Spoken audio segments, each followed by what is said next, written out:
ಕರ್ತನಲ್ಲಿ ನನ್ನ ಪ್ರೀತಿಯ ದೇವಜನರೇ, ನಿಮ್ಮೆಲ್ಲರನ್ನು ಭಾನುವಾರದ ಆರಾಧನೆಗೆ ಪ್ರೀತಿಯಿಂದ ಸ್ವಾಗತ ಮಾಡುವಂಥವನಾಗಿದ್ದೇನೆ. ನಮ್ಮ ಕಣ್ಣುಗಳನ್ನು ಮುಚ್ಚಿ ಈ ಬೆಳಗಿನ ಆರಾಧನೆಯನ್ನು ಪ್ರಾರಂಭಿಸೋಣ. ಪರಿಶುದ್ಧನು ಪರಿಶುದ್ಧನು ಪರಿಶುದ್ಧನೆಂಬುದಾಗಿ ದೂತಗಣಗಳ ಮಧ್ಯದಲ್ಲಿ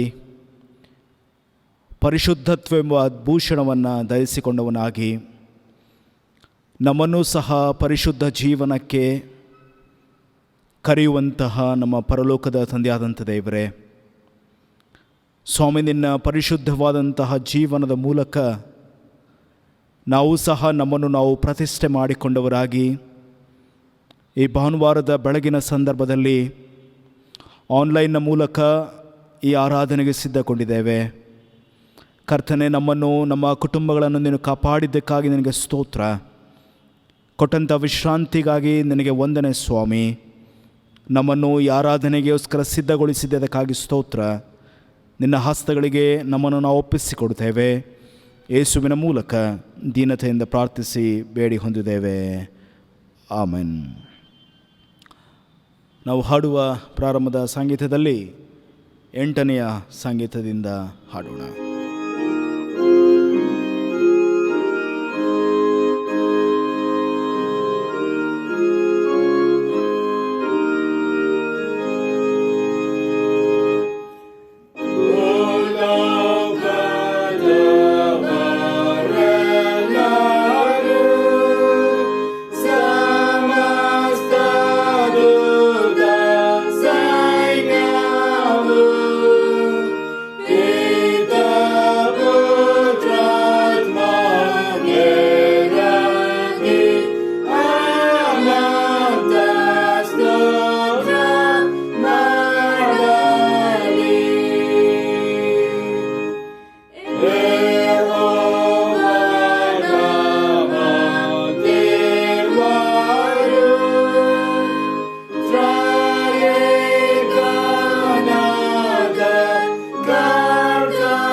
ನಾವು ದೇವರನ್ನು ಆರಾಧಿಸುವ ಹಾಗೆ ಆರಾಧನಾ ಕ್ರಮ ಪುಸ್ತಕದಿಂದ ನೂತನವಾದಂಥ ಆರಾಧನಾ ಕ್ರಮ ಪುಸ್ತಕ ಪುಟ 90ನೆಯ ಪುಟದಲ್ಲಿರುವಂತಹ ಆರಾಧನೆಯ ಕ್ರಮವನ್ನು ಅನುಸರಿಸೋಣ.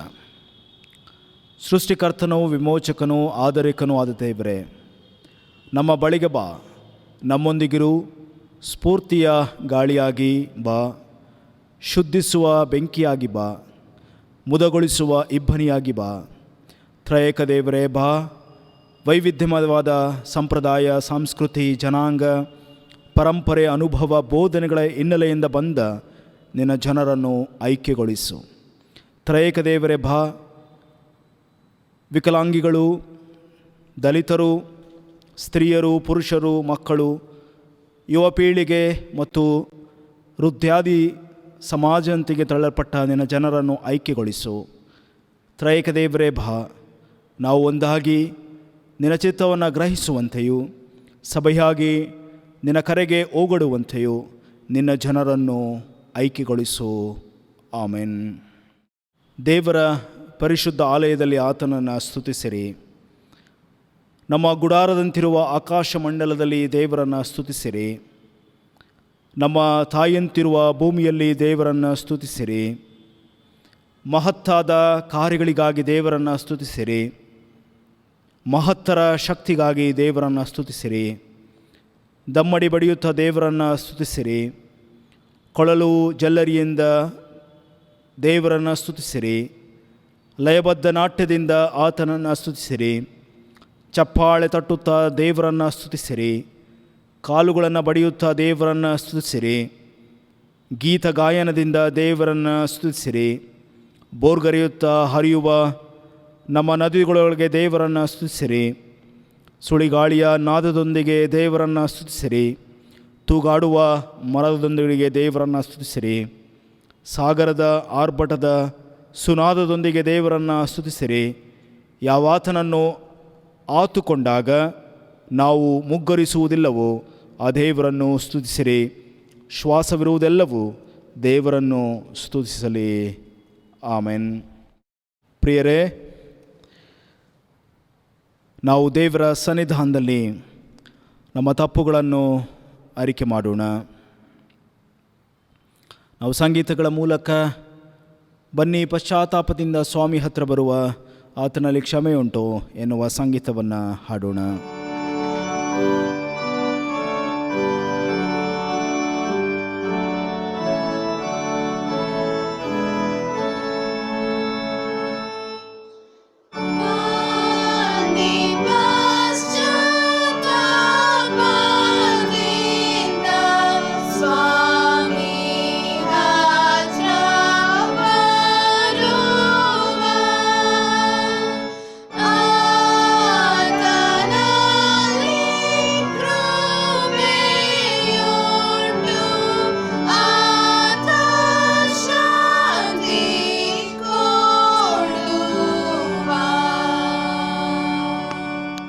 ನಾವು ಪಾಪಿಗಳಾಗಿದ್ದಾಗ್ಯೂ ಕ್ರಿಸ್ತನು ನಮಗೋಸ್ಕರ ಮರಣವನ್ನು ಅನುಭವಿಸಿದರಲ್ಲಿ ದೇವರ ಪ್ರೀತಿಯ ಶ್ರೇಷ್ಠತೆ ಏನೆಂಬುದನ್ನು ನಮಗೆ ತೋರಿ ಬರುತ್ತದೆ. ಹೀಗಿರುವುದರಿಂದ ನಾವು ಧೈರ್ಯ ಮತ್ತು ಭರವಸೆಯಿಂದ ದೇವರ ಬಳಿಗೆ ಬರುತ್ತೇವೆ. ನಂಬಿಕೆ ಮತ್ತು ಪಶ್ಚಾತ್ತಾಪದಿಂದ ನಮ್ಮ ಪಾಪಗಳನ್ನು ದೇವರ ಮತ್ತು ಪರಸ್ಪರರ ಮುಂದೆ ಅರಿಕೆ ಮಾಡೋಣ. ಕರುಣೆಯುಳ್ಳ ದೇವರೇ, ನಾವು ನಿನ್ನ ಸ್ವರೂಪದಲ್ಲಿ ಸೃಷ್ಟಿಸಲ್ಪಟ್ಟವರ ಉದ್ದೇಶವನ್ನು ಮರೆತು ಈ ಲೋಕದಲ್ಲಿ, ಮುಖ್ಯವಾಗಿ ನಮ್ಮ ಪರಿಸರದಲ್ಲಿ ನಿನ್ನ ಶಾಂತಿಯನ್ನು ಪಸರಿಸುವ ನಮ್ಮ ಜವಾಬ್ದಾರಿಯಲ್ಲಿ ತಪ್ಪಿ ಹೋಗಿದ್ದೇವೆಂದು ನಿನ್ನ ಮುಂದೆ ಅರಿಕೆ ಮಾಡುತ್ತೇವೆ. ನಮ್ಮನ್ನು ಕ್ಷಮಿಸು ಓ ಕರ್ತ. ನಾವೆಲ್ಲರೂ ದೇವರ ಸನ್ನಿಧಾನದಲ್ಲಿ ನಮ್ಮ ತಪ್ಪುಗಳನ್ನು ಒಟ್ಟಾಗಿ ಅರಿಕೆ ಮಾಡೋಣ. ಸರ್ವಶಕ್ತನಾದ ದೇವರೇ, ನಿನ್ನಿಂದ ಮತ್ತು ನಮ್ಮ ನೆರೆಹೊರೆಯಿಂದ ನಾವು ಭಯದಿಂದಲೂ ನಾಚಿಕೆಯಿಂದಲೂ ಗರ್ವದಿಂದಲೂ ದೂರ ಹೋಗಿದ್ದೇವೆ. ತುಡಿಯಲ್ಪಟ್ಟವರ, ಬಲಹೀನರ ಮತ್ತು ನಿಶಕ್ತರಲ್ಲಿ ನಿನ್ನ ಮುಖವನ್ನು ದರ್ಶಿಸುವ ಅವಕಾಶವನ್ನು ನಿರ್ಲಕ್ಷಿಸಿದ್ದೇವೆ. ನೀನು ಒದಗಿಸಿದ ಅವಕಾಶಗಳಿಗೆ ಪ್ರತಿಯಾಗಿ ಕಾರ್ಯವೆಸಗುವಲ್ಲಿ ಸೋತಿದ್ದೇವೆ. ನಮ್ಮ ಸ್ವಂತ ಪರಿಪೂರ್ಣತೆಗಾಗಿ, ಇಡೀ ವಿಶ್ವದ ಜೀವಕ್ಕಾಗಿಯೂ ನೀನು ನೇಮಿಸಿದ ಬಿಡುಗಡೆಯ ಸದಾವಕಾಶವನ್ನು ನಾವು ತಳ್ಳಿದವರಾಗಿ ನಿನ್ನ ಆಹ್ವಾನಿಸುವ ಸಾನ್ನಿಧ್ಯದಿಂದ ನಾವೇ ದೂರ ಹೋಗಿದ್ದೇವೆ. ದೇವ, ನಿನ್ನಿಂದ ಕ್ಷಮೆಯನ್ನು, ಸ್ವಸ್ಥತೆಯನ್ನು ಯಾಚಿಸುತ್ತೇವೆ. ನಿನಗಾಗಿ ಈ ಲೋಕದಲ್ಲಿ ನಮ್ಮನ್ನು ನಾವು ತೆರೆದುಕೊಳ್ಳಲು ಮತ್ತು ಈ ಜಗತ್ತಿನಲ್ಲಿ ನಿನ್ನಲ್ಲಿ ತೆರೆದುಕೊಳ್ಳಲು ನಿನ್ನ ಆತ್ಮನನ್ನು ಅನುಗ್ರಹಿಸು. ಈ ಪ್ರಾರ್ಥನೆಯನ್ನು ನಮ್ಮ ಆದರ್ಶನೂ ಸ್ನೇಹಿತನೂ ರಕ್ಷಕನೂ ಆದ ಯೇಸುವಿನ ನಾಮದಲ್ಲಿ ಬೇಡುತ್ತೇವೆ. ಆಮೆನ್. ನಾವು ಹಾದಿಕರ್ತ ಕ್ರಿಸ್ತನೇ ಸೀಳಲ್ಪಟ್ಟ ಬಂಡೆ ಎನ್ನುವ ಸಂಗೀತವನ್ನು ಹಾಡೋಣ.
ದೇವರು ಕೊಡುವಂತಹ ಕ್ಷಮಾಪಣೆಯ ಮಾತುಗಳು.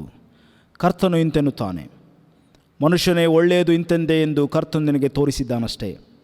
ನ್ಯಾಯವನ್ನು ಆಚರಿಸುವುದು, ಕರುಣೆಯಲ್ಲಿ ಆಸಕ್ತನಾಗಿರುವುದು, ನಿನ್ನ ದೇವರಿಗೆ ನಂಬರವಾಗಿ ನಡೆದುಕೊಳ್ಳುವುದು ಇಷ್ಟನೇ ಹೊರತು ಕರ್ತನು ನಿನ್ನಿಂದ ಇನ್ನೇನು ಅಪೇಕ್ಷಿಸುವನು. ಕರ್ತನು ಕೃಪಾಪೂರ್ಣನು. ಕರ್ತನ ಪ್ರೀತಿಯೂ ಕರುಣೆಗೂ ಕೊನೆಯೇ ಇಲ್ಲ. ಆತನ ದಯೆಗೆ ಅಂತ್ಯವೇ ಇಲ್ಲ. ಪ್ರತಿದಿನವೂ ಆತನು ಅವುಗಳನ್ನು ಹೊಸ ರೀತಿಯಲ್ಲಿ ತೋರಿಸುವನು. ಕರ್ತನೇ, ನೀನು ಎಷ್ಟೋ ಸತ್ಯವಂತನು ಮತ್ತು ನಂಬಿಗಸ್ತನು. ಪ್ರಾರ್ಥನೆ ಮಾಡೋಣ.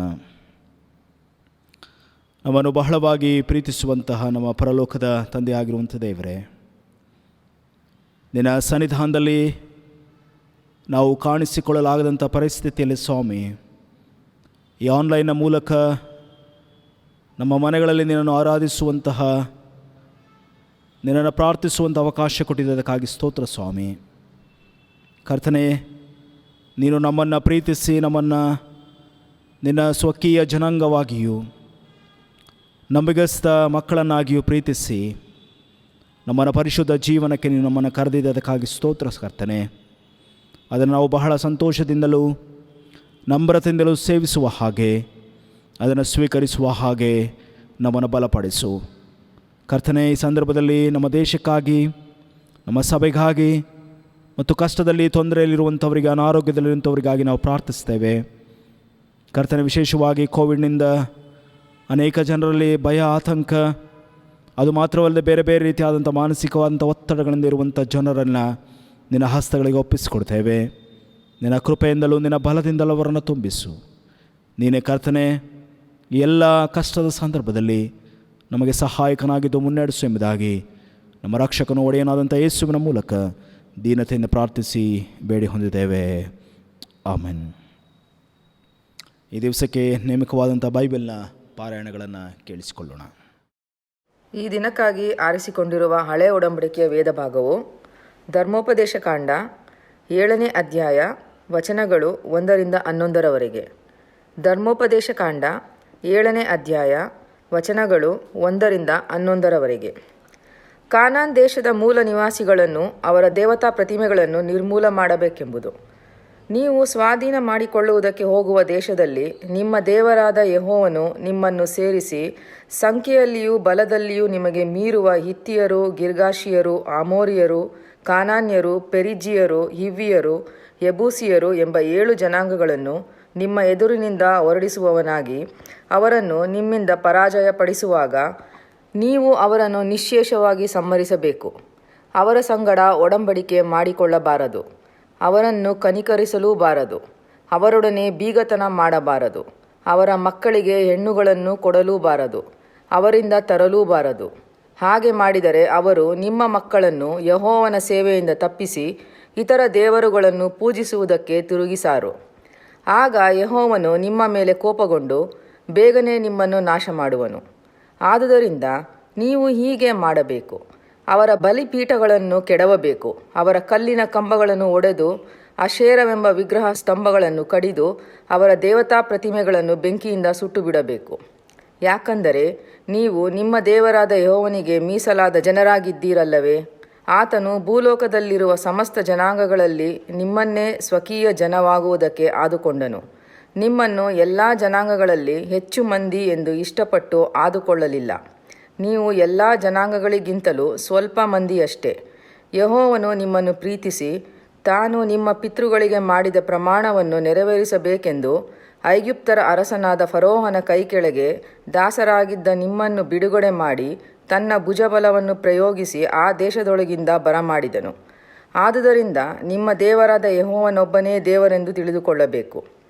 ಆತನು ನಂಬಿಗಸ್ತನಾದ ದೇವರು. ತನ್ನನ್ನು ಪ್ರೀತಿಸಿ ತನ್ನ ಆಜ್ಞೆಗಳನ್ನು ಅನುಸರಿಸುವವರಿಗೆ ಮಾಡಿದ ವಾಗ್ದಾನವನ್ನು, ಕೃಪೆಯನ್ನು ಅವರ ಸಂತತಿಯವರಲ್ಲಿ 1000 ತಲೆಗಳವರೆಗೂ ನೆರವೇರಿಸುವವನಾಗಿಯೂ, ತನ್ನನ್ನು ತಿರಸ್ಕರಿಸಿದವರಿಗೆ ಪ್ರತಿಯಾಗಿ ನಾಶವನ್ನುಂಟು ಮಾಡುವವನಾಗಿಯೂ ಇದ್ದಾನೆಂದು ತಿಳಿದುಕೊಳ್ಳಿರಿ. ಹಗೆಯವರ ವಿಷಯದಲ್ಲಿ ತಡೆಮಾಡದೆ ಆಗಲೇ ಮುಯ್ಯಿ ತೀರಿಸುವನು. ಆದ ಕಾರಣ ನಾನು ಈಗ ನಿಮಗೆ ಬೋಧಿಸುವ ಧರ್ಮೋಪದೇಶವನ್ನು, ಆಜ್ಞಾವಿಧಿಗಳನ್ನು ನೀವು ಅನುಸರಿಸುವವರಾಗಿರಬೇಕು ಎಂಬುದೇ. ಈ ದಿನದ ಆರಾಧನೆಗಾಗಿ ಆರಿಸಲ್ಪಟ್ಟ ವೇದ ಭಾಗವು ಪೌಲನು ಎಫೆಸದವರಿಗೆ ಬರೆದ ಪತ್ರಿಕೆ 5ನೇ ಅಧ್ಯಾಯ ವಚನಗಳು 18ರಿಂದ 20ರವರೆಗೆ. ಮದ್ಯಪಾನ ಮಾಡಿ ಮತ್ತರಾಗಬೇಡಿರಿ, ಅದರಿಂದ ಪಟ್ಟಿಂಗತನವು ಹುಟ್ಟುತ್ತದೆ.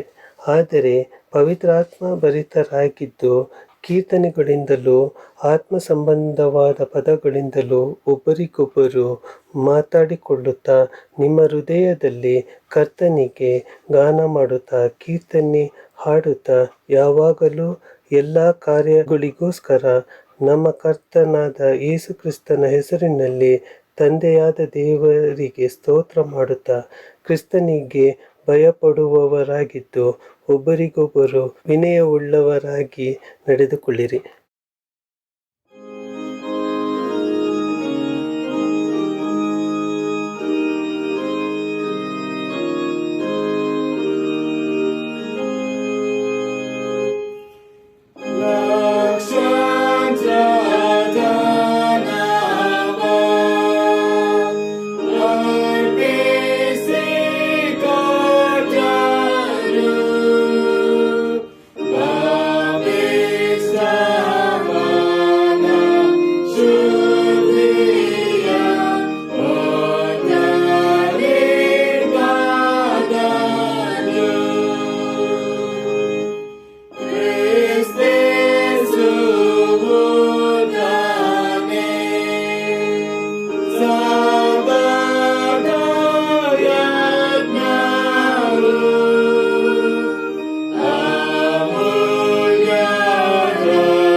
ಈ ಪರಿಶುದ್ಧ ಆರಾಧನೆಗೆ ಆರಿಸಲ್ಪಟ್ಟಿರುವ ಸುವಾರ್ತ ವೇದ ಭಾಗವು ಯೋಹಾನನು ಬರೆದ ಸುವಾರ್ತೆ 17ನೇ ಅಧ್ಯಾಯ ವಚನಗಳು 13ರಿಂದ 17ರವರೆಗೆ. ಆದರೆ ಈಗ ನಿನ್ನ ಬಳಿಗೆ ಬರುವವನಾಗಿದ್ದೇನೆ, ಆದದರಿಂದ ಇವರಲ್ಲಿ ನನ್ನ ಆನಂದವು ಪರಿಪೂರ್ಣವಾಗಿರುವಂತೆ ಲೋಕದಲ್ಲಿದ್ದು ಈ ಮಾತುಗಳನ್ನು ಆಡುತ್ತೇನೆ. ನಾನು ನಿನ್ನ ವಾಕ್ಯವನ್ನು ಇವರಿಗೆ ಕೊಟ್ಟಿದ್ದೇನೆ. ನಾನು ಲೋಕದವನಲ್ಲದೆ ಇರುವ ಪ್ರಕಾರ ಇವರು ಲೋಕದವರಲ್ಲ. ಆದ ಕಾರಣ ಲೋಕವು ಇವರ ಮೇಲೆ ದ್ವೇಷ ಮಾಡಿಯದೆ. ಇವರನ್ನು ಲೋಕದೊಳಗಿಂದ ತೆಗೆದುಕೊಂಡು ಹೋಗಬೇಕೆಂದು ನಾನು ಕೇಳಿಕೊಳ್ಳುವುದಿಲ್ಲ. ಕೆಡುಕನಿಂದ ತಪ್ಪಿಸಿ ಕಾಪಾಡಬೇಕೆಂದು ಕೇಳಿಕೊಳ್ಳುತ್ತೇನೆ. ನಾನು ಲೋಕದವನಲ್ಲದೆ ಇರುವ ಪ್ರಕಾರ ಇವರು ಲೋಕದವರಲ್ಲ. ಇವರನ್ನು ಸತ್ಯದಲ್ಲಿ ಸೇರಿಸಿ ಪ್ರತಿಷ್ಠೆ ಪಡಿಸು. ನಿನ್ನ ವಾಕ್ಯವೇ ಸತ್ಯವು ಎಂಬುವುದೇ.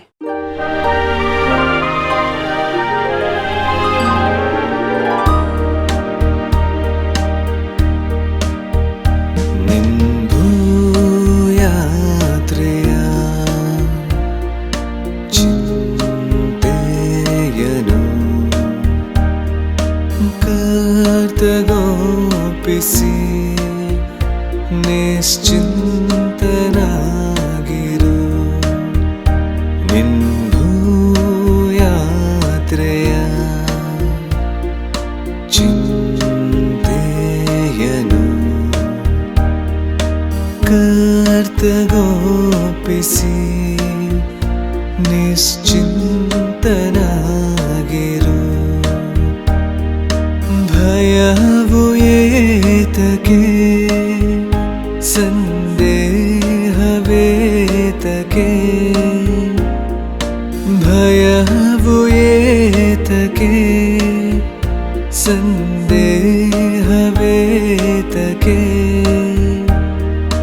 ಕರ್ತನಿರುವಲ್ಲಿ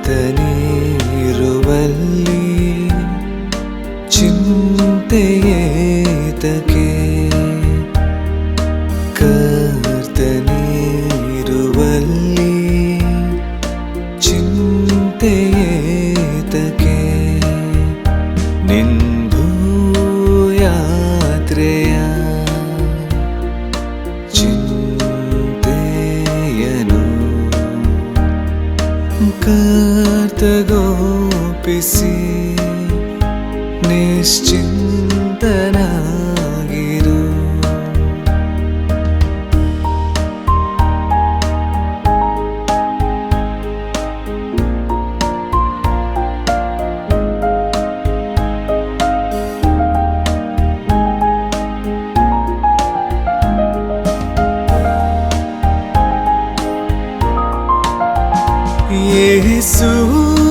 ಯೇಸುವಿನೊಡನೆ ಮುಂದೆ ಸಾಗುನಿ, ಸಂದೇಹ ಪಡದೆ ಆತನ ನಂಬುನಿ.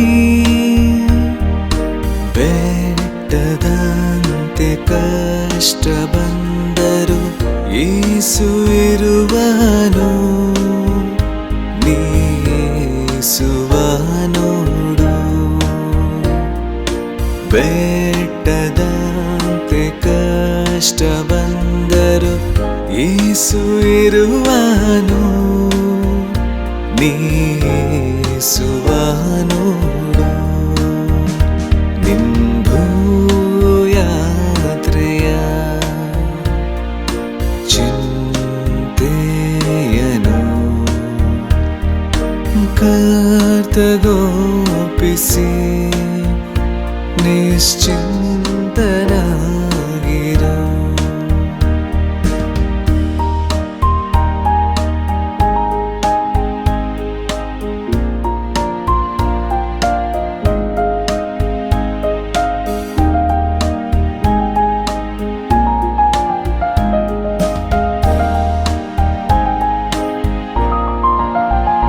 ನಿನಗಾದ ಸ್ಥಿತಿಗೆ ಬೆರಗಾಗುತ್ತಿದ್ದರು, ಕಣ್ಣೀರ ಕಾಲುವೆ ನೀ ದಾಟುತ್ತಿದ್ದರು. ನಿನ್ನ ಮೇಲೆ ಮಮತೆ ಇಟ್ಟ ಯೇಸು ಇರುವನು, ಯೇಸುವ ನೋಡು.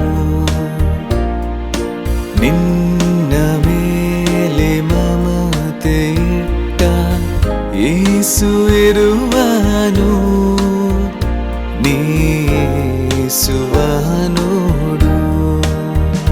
ನಿಂದು ಯಾತ್ರೆಯ ಚಿಂತೆಯನು ಕರ್ತಗೋಪಿಸಿ ನಿಶ್ಚಿಂತನಾಗಿರು. ಕರ್ತಗೋಪಿಸಿ ನಿಶ್ಚಿಂತನಾಗಿರು.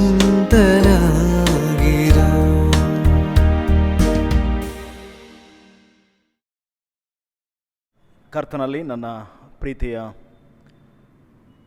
ದೇವಜನರೇ, ನಿಮ್ಮೆಲ್ಲರನ್ನು ಪ್ರಭು ಯೇಸು ಕ್ರಿಸ್ತನ ಪರಿಶುದ್ಧ ನಾಮದಲ್ಲಿ ಈ ಭಾನುವಾರದ ದೇವರ ವಾಕ್ಯದ ಸಂದೇಶವನ್ನು ಧ್ಯಾನಿಸುವುದಕ್ಕೆ ನಿಮ್ಮನ್ನು ಪ್ರೀತಿಯಿಂದ ಸ್ವಾಗತಿಸುವಂಥವನಾಗಿದ್ದೇನೆ.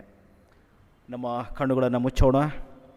ದೇವರು ಕೊಡುವಂತಹ ಸಂದೇಶವನ್ನು ಆಲಿಸುವ ಹಾಗೆ, ದೇವರ ಆತ್ಮ ನಮ್ಮ ಸಂಗಡ ಮಾತನಾಡುವ ಹಾಗೆ, ಆತನ ಪವಿತ್ರಾತ್ಮನ ಸಹಾಯ ಮತ್ತು ಆತನ ನಡೆಸುವಿಕೆಗಾಗಿ ದೇವರಲ್ಲಿ ಪ್ರಾರ್ಥನೆ ಮಾಡೋಣ.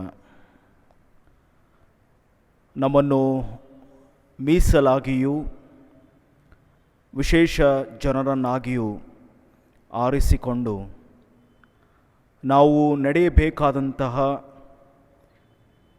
ಮಾರ್ಗಗಳನ್ನು ಬೋಧಿಸಿ ನಮಗೆ ಪರಿಶುದ್ಧತ್ವವೆಂಬ ಭೂಷಣವನ್ನು ಧರಿಸಿಕೊಂಡು ನಾವು ಇಹಲೋಕದಲ್ಲಿ ಶುದ್ಧ ಜೀವನವನ್ನು ನಡೆಸುವುದಕ್ಕೆ ನಮ್ಮನ್ನು ಕರೆದಿರುವಂತಹ ನಮ್ಮ ಪರಲೋಕದ ತಂದೆಯಾದಂಥ ದೇವರೇ, ಈಗ ಕರ್ತನೇ ನಿನ್ನ ಪರಿಶುದ್ಧ ನಾಮಕ್ಕೆ ನಾವು ಸ್ತೋತ್ರ ಹೇಳುತ್ತೇವೆ.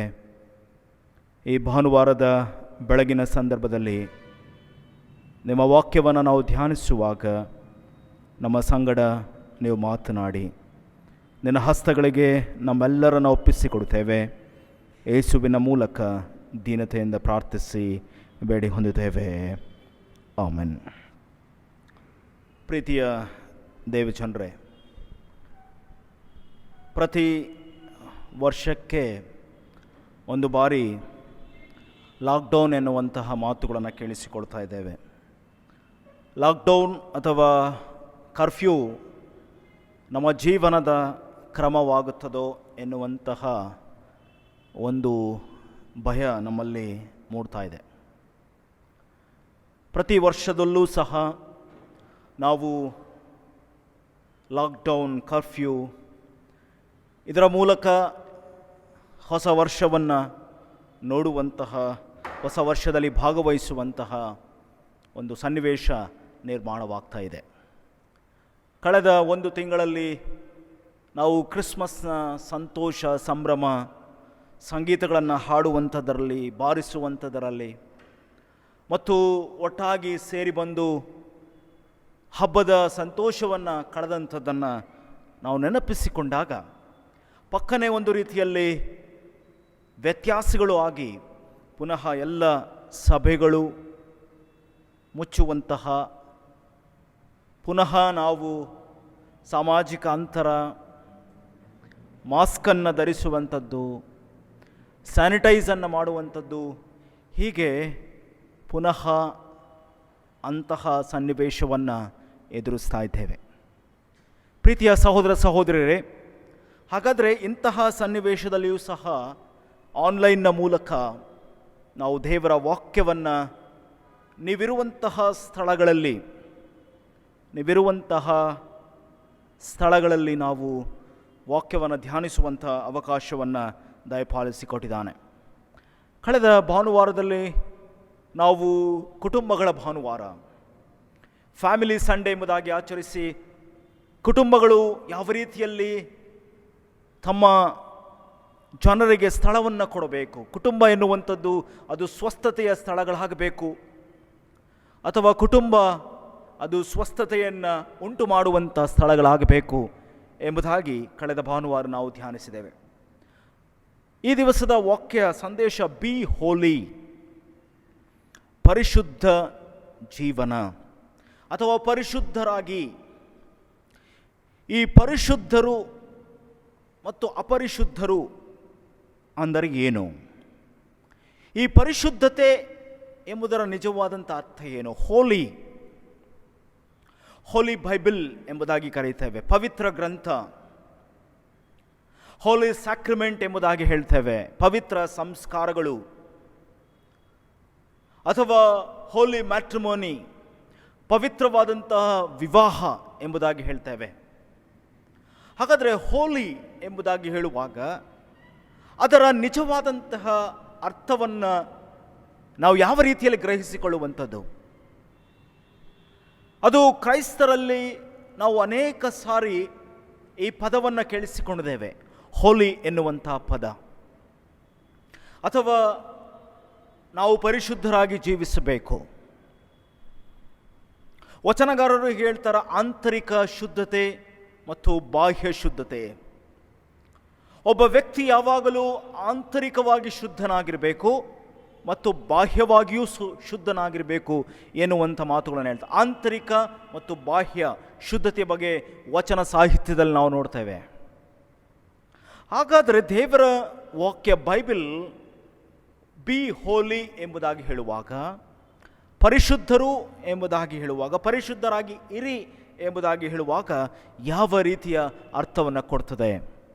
ಅಥವಾ ಪರಿಶುದ್ಧ ಎಂಬುದಾಗಿ ಹೇಳುವಾಗ ಒಂದು ಲೈನನ್ನು ಅಲ್ಲಿ ನಮ್ಮ ಮುಂದೆ ಇಡ್ತದ, ಒಂದು ಪರಿಶುದ್ಧರು ಮತ್ತು ಅಪರಿಶುದ್ಧರು. ಅನೇಕ ಸಂದರ್ಭದಲ್ಲಿ ನಾವು ಪರಿಶುದ್ಧರು ಎಂಬುದಾಗಿ ಹೇಳುವಾಗ ನಾವು ಮೇಲೆಯ ಸ್ಥಾನದಲ್ಲಿ ನಿಲ್ಲುವುದಕ್ಕೆ ಪ್ರಯತ್ನ ಮಾಡ್ತೇವಾ? ಅನೇಕ ಸಂದರ್ಭದಲ್ಲಿ ಈ ಪರಿಶುದ್ಧತೆ ಮತ್ತು ಅಪರಿಶುದ್ಧತೆ ಎನ್ನುವಂಥದ್ದು ಬೇರೆ ಬೇರೆ ರೀತಿಯಾದಂತಹ ಸಮಸ್ಯೆಗಳನ್ನು ಉಂಟು ಮಾಡುವಂಥದ್ದಾಗಿದೆ. ನಾನು ಪರಿಶುದ್ಧನಾಗಿದ್ದೇನೆ ಎಂಬುದಾಗಿ ಹೇಳುವಾಗ ಮತ್ತೊಬ್ಬರು ನೋಡುವಾಗ ನೀವು ಅಪರಿಶುದ್ಧರು ಎನ್ನುವಂತಹ ಆಲೋಚನೆಗಳು ಮೂಡ್ತದೆ. ಅಥವಾ ನಾನು ಶ್ರೇಷ್ಠ ಎನ್ನುವಂತಹ ಮನೋಭಾವ ಮೂಡುವಂಥದ್ದಾಗಿದೆ. ಈ ಮನೋಭಾವಗಳ ಮೂಡುವಂತಹ ಸನ್ನಿವೇಶಗಳನ್ನು ನಾವು ನೋಡ್ತೇವೆ. ಯೇಸು ಸ್ವಾಮಿ ಸಹ ಈ ಪರಿಶುದ್ಧತೆಯ ಕುರಿತು ಮಾತನಾಡುವಾಗ ಮಾರ್ಕನ ಸುವಾರ್ತೆಯಲ್ಲಿ ಅದೇ ಮಾತುಗಳನ್ನು ಹೇಳ್ತಾರೆ. ದೇಹವನ್ನು ಕೆಡಿಸುವಂತಹ ಆಹಾರಗಳಿಂದ ನಮ್ಮ ದೇಹವನ್ನು ಯಾವುದು ಕೆಡಿಸೋದಿಲ್ಲ, ಬದಲು ಹೊರಗಿನ ವಿಷಯಗಳು ನಮ್ಮನ್ನು ಹೊಲಸು ಮಾಡೋದಿಲ್ಲ, ಬದಲು ಒಳಗೆ ಬರುವಂಥ ವಿಷಯಗಳು ನಮ್ಮ ಜೀವಿತಗಳನ್ನು ಹೊಲಸು ಮಾಡ್ತವೆ. ಮಾರ್ಕನ ಸುವಾರ್ತೆ 7ನೇ ಅಧ್ಯಾಯ 18ನೇ ವಚನ ಹೀಗೆ ಹೇಳ್ತದೆ, ಹೊರಗಿನಿಂದ ಮನುಷ್ಯನೊಳಗೆ ಹೋಗುವಂಥದ್ದು ಅವನ ಹೃದಯದೊಳಗೆ ಸೇರದೆ ಹೊಟ್ಟೆಯೊಳಗೆ ಸೇರಿ ಬಹಿರ್ದೆಶೆಗೆ ಹೋಗುವುದರಿಂದ ಅವನನ್ನು ಹೊಲೆ ಮಾಡಲಾರದೆಂದು ನಿಮಗೆ ತಿಳಿಯಲಿಲ್ಲವೋ? ಹಾಗಾದರೆ ತಿನ್ನುವ ಪದಾರ್ಥಗಳೆಲ್ಲವೂ ಶುದ್ಧವೆಂದು ಸೂಚಿಸಿದನು. 20ನೇ ವಚನ ಹೀಗೆ ಹೇಳ್ತದೆ, ಮನುಷ್ಯನೊಳಗಿಂದ ಹೊರಡುವಂಥದ್ದೇ ಮನುಷ್ಯನನ್ನು ಹೊಲೆ ಮಾಡುವಂಥದ್ದು.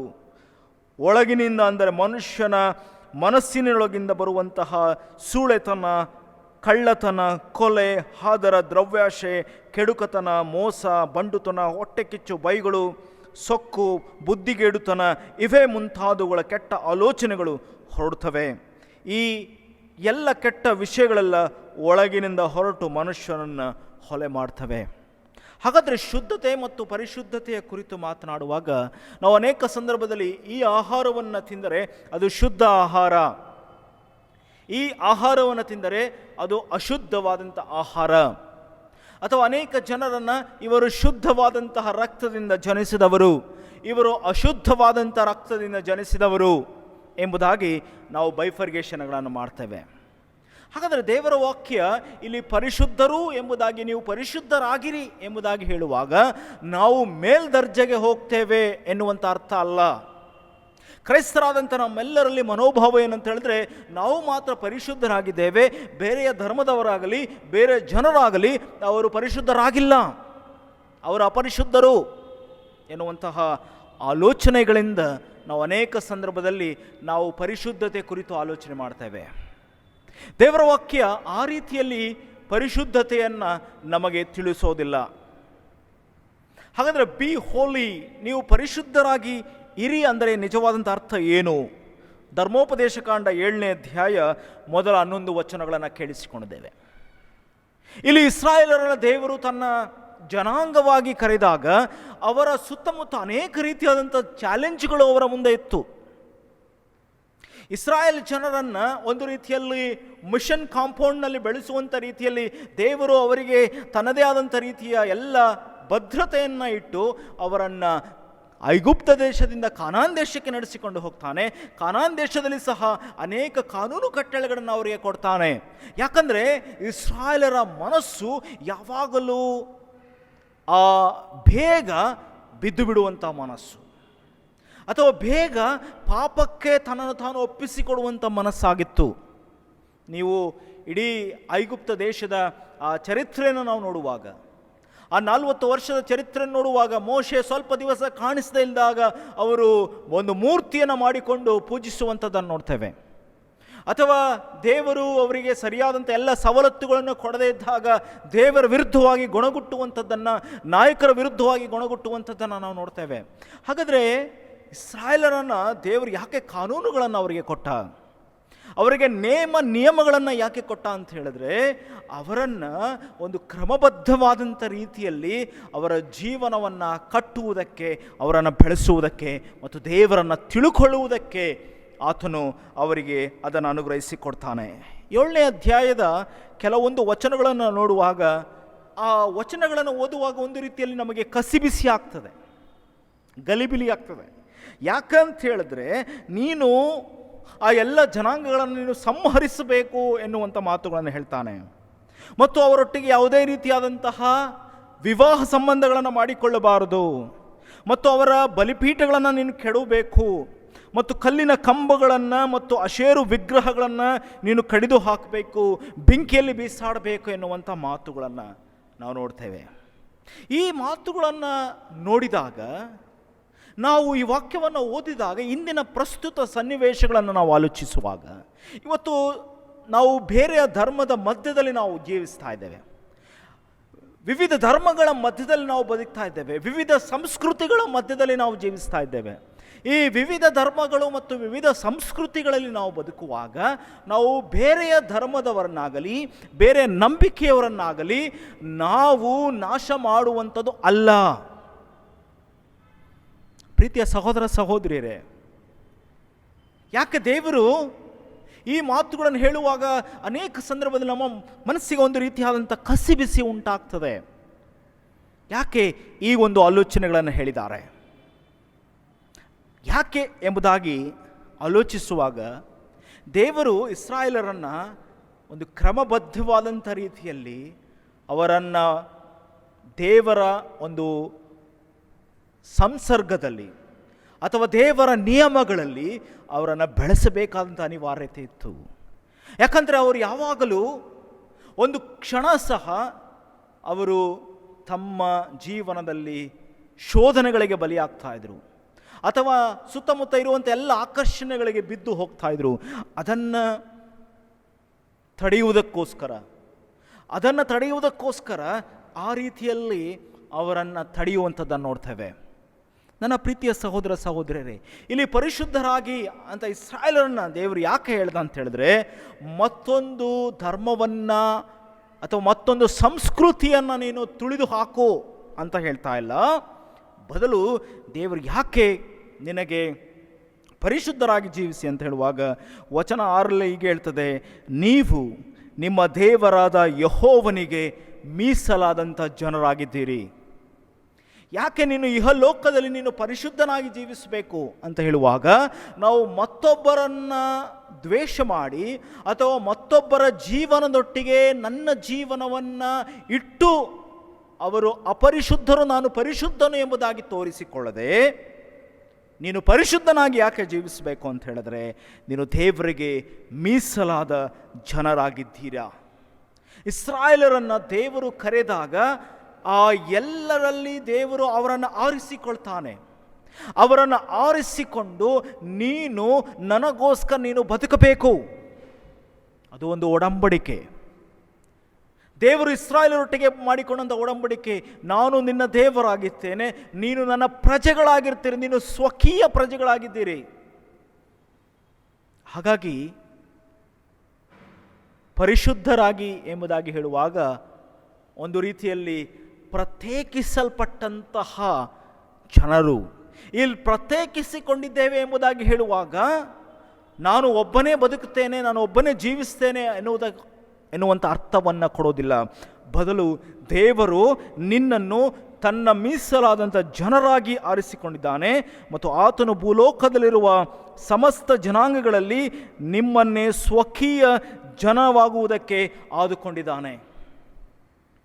ಒಂದು, ನಾವು ದೇವರಿಗೆ ಮೀಸಲಾದ ಜನಾಂಗವಾಗಿದ್ದೇವೆ. ಹಾಗಾದರೆ ದೇವರು ನಮ್ಮನ್ನು ಆರಿಸಿಕೊಂಡಿರುವುದರಿಂದ, ದೇವರು ತನ್ನ ಮೀಸಲಾದಂಥ ಜನಾಂಗವಾಗಿ ಸ್ವಕೀಯ ಜನಾಂಗವಾಗಿ ಆರಿಸಿಕೊಂಡಿರೋದ್ರಿಂದ, ನೀನು ಬಲಿಷ್ಠ ಎಂಬುದಾಗಿ ನಿನ್ನನ್ನು ಆರಿಸಿಕೊಂಡಿಲ್ಲ, ನೀನು ಸ್ವಲ್ಪ ಮಂದಿ ಎಂಬುದಾಗಿ ಆರಿಸಿಕೊಂಡಿರೋದ್ರಿಂದ ನಾವು ದೇವರಿಗೆ ಪರಿಶುದ್ಧರಾಗಿ ಜೀವಿಸಬೇಕು. ಹಾಗಾದರೆ ಪರಿಶುದ್ಧರಾಗಿ ಜೀವಿಸಬೇಕಾಗಿ, ಯಾಕೆ ನಾನು ಪರಿಶುದ್ಧನಾಗಿ ಜೀವಿಸಬೇಕು ಅಂತ ಹೇಳಿದ್ರೆ, ದೇವರು ನಮ್ಮನ್ನು ಕರೆದಿದ್ದಾನೆ.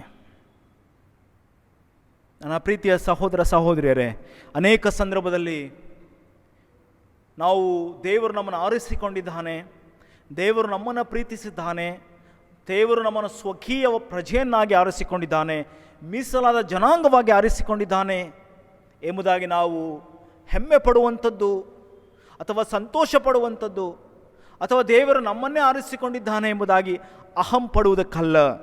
ಬದಲು ನೀನು ಶುದ್ಧನಾಗಿ ಶುದ್ಧತೆಯ ಬದುಕನ್ನು ನಡೆಸುವುದಕ್ಕೆ.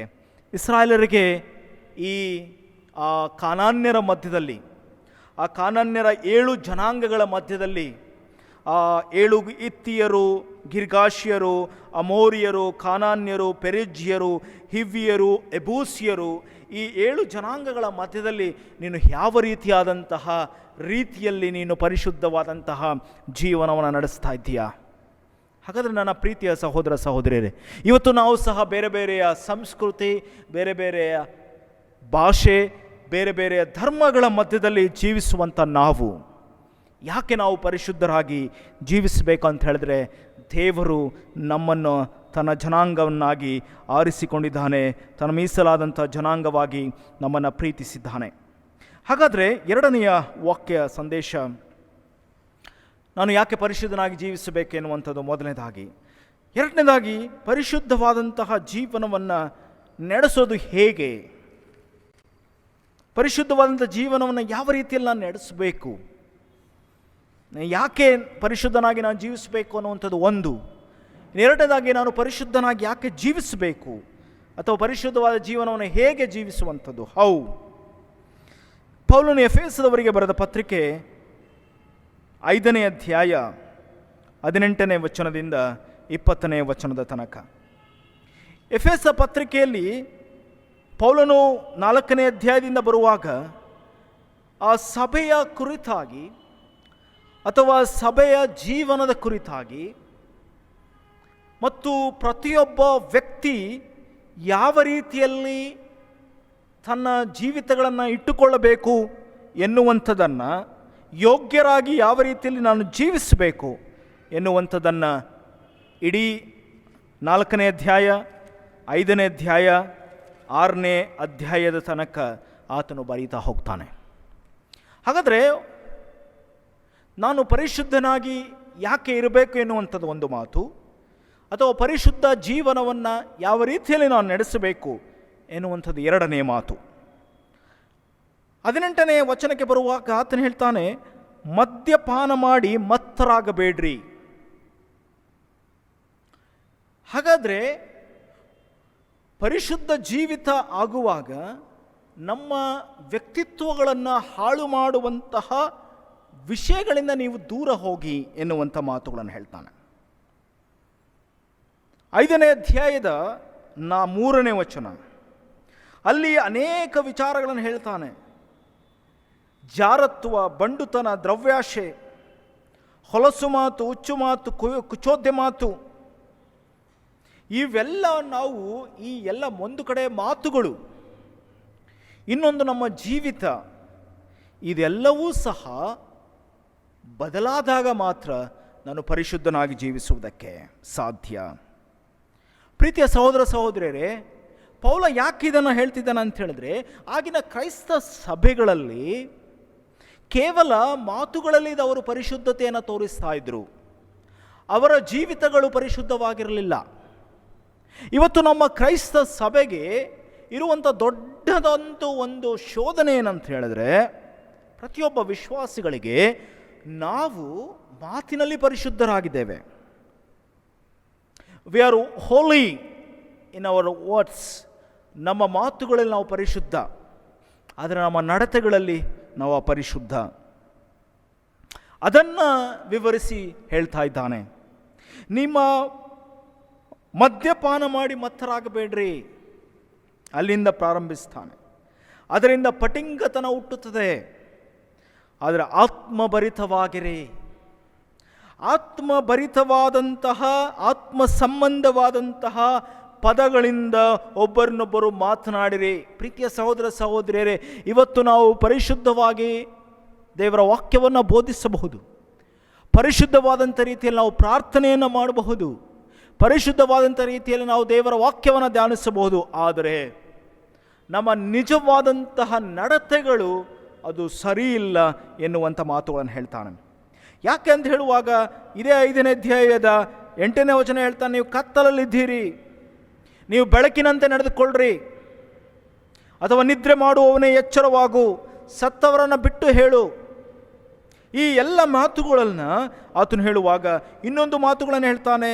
ನೀವು ಈ ದಿನಗಳು ಕೆಟ್ಟದಾಗಿವೆ, ಕಾಲವನ್ನು ಸುಮ್ಮನೆ ಕಳಕೊಳ್ಳದೆ ಅದನ್ನು ಬೆಲೆಯುಳ್ಳದೆಂದು ಉಪಯೋಗಿಸಿರಿ. ನನ್ನ ಪ್ರೀತಿಯ ಸಹೋದರ ಸಹೋದರಿಯರೇ, ಇವತ್ತು ಎಲ್ಲರೂ ಮಾತಿನಲ್ಲಿ ಒಳ್ಳೆಯವರಾಗಿದ್ದಾರೆ, ಮಾತಿನಲ್ಲಿ ಪರಿಶುದ್ಧರಾದಂಥ ರೀತಿಯ ಜೀವನಗಳನ್ನು ನಡೆಸ್ತಾ ಇದ್ದಾರೆ. ಆದರೆ ಕೃತ್ಯಗಳಲ್ಲಿ, ನಡತೆಗಳಲ್ಲಿ ಬಹಳ ಹೀನಾಯವಾದಂಥ ಸ್ಥಿತಿಗಳನ್ನು ಹೇಳ್ತಾರೆ. ಹಾಗಾದರೆ ನಾನು ಪರಿಶುದ್ಧನಾಗಿರಬೇಕಾದ್ರೆ ನನಗೆ ಮೊದಲನೇದಾಗಿ ಪವಿತ್ರಾತ್ಮ ಭರಿತರಾಗಬೇಕು. ಯಾಕಂತ ಹೇಳಿದ್ರೆ ಆಗಿನ ಸಭೆ ಅದು ಮದ್ಯಪಾನ ಮಾಡುವಾಗ ಒಬ್ಬ ವ್ಯಕ್ತಿಯ ನಾಲಿಗೆ ಮಾತುಗಳು ತೊದಲಿಸ್ತಾ ಹೋಗ್ತವೆ, ಅಥವಾ ನಾನು ಏನು ಮಾತನಾಡ್ತಾ ಇದ್ದೇನೆ ಎನ್ನುವಂಥ ರೀತಿಯ ಒಂದು ಸ್ಥಿತಿ ಮದ್ಯಪಾನ ಮಾಡುವಂಥವರಿಗೆ ಇರೋದಿಲ್ಲ.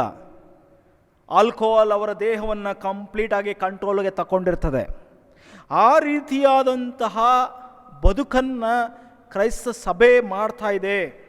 ಅಥವಾ ಯಾವುದೋ ಒಂದು ಸೆಳೆತಕ್ಕೆ ಒಳಗಾಗಿ, ಯಾವುದೋ ಒಂದು ವಿಚಾರಕ್ಕೆ ಒಳಗಾಗಿ ಯಾವುದೋ ಒಂದು ವಿಚಾರಗಳನ್ನು ಮಾತಾಡ್ತಿದ್ದಾರೆ. ಅನೇಕ ಸಂದರ್ಭಗಳಲ್ಲಿ ಈ ಸನ್ನಿವೇಶಗಳನ್ನು ನಾವು ನೋಡಿದ್ದೇವೆ. ಸಭೆಗಳಲ್ಲಿ ಬರುವಾಗ hello sister, praise the Lord, ಆದರೆ ನಮ್ಮ ನಡತೆಗಳು ಆ ರೀತಿಯಲ್ಲಿ ಇಲ್ಲ. ಒಬ್ಬ ವ್ಯಕ್ತಿಯ ಮೇಲಾಗಲಿ ಅವರ ಕುರಿತಾಗಿ ನಮ್ಮ ಮನಸ್ಸಿನಲ್ಲಿ ಆ ರೀತಿಯಲ್ಲಿ ಇಲ್ಲ.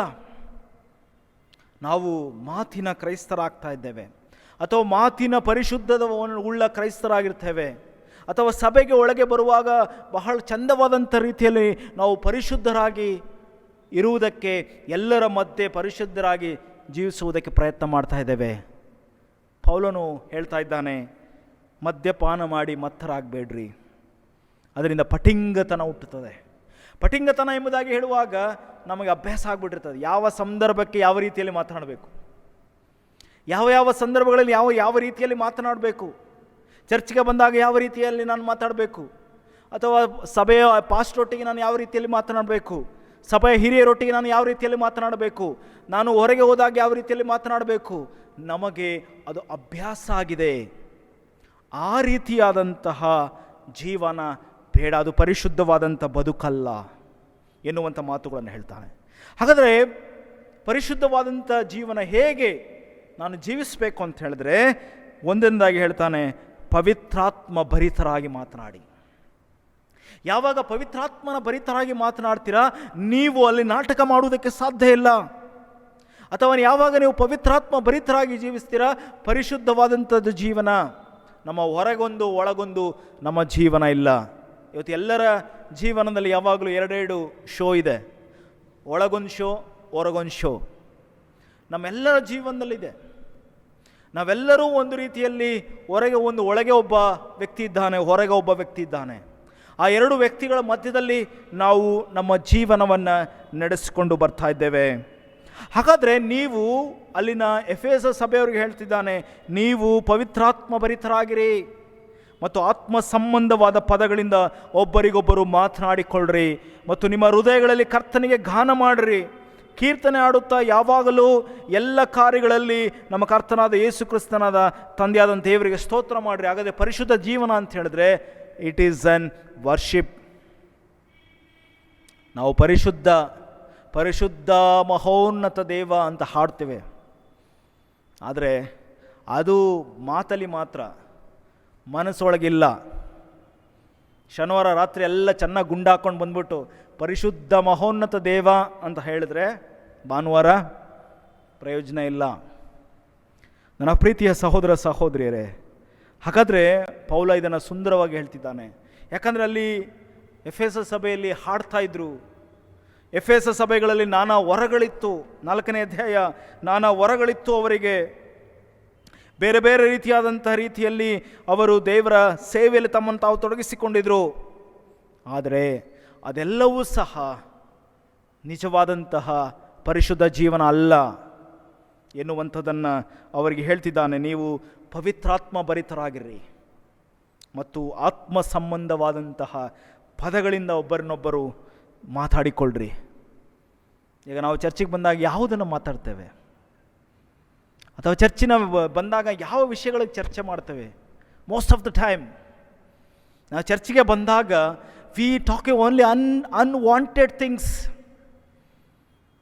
ಅಥವಾ ಬೇರೆಯ ಸಂಗತಿಗಳನ್ನು ನಾವು ಸಭೆಯಲ್ಲಿ we always things a negative things.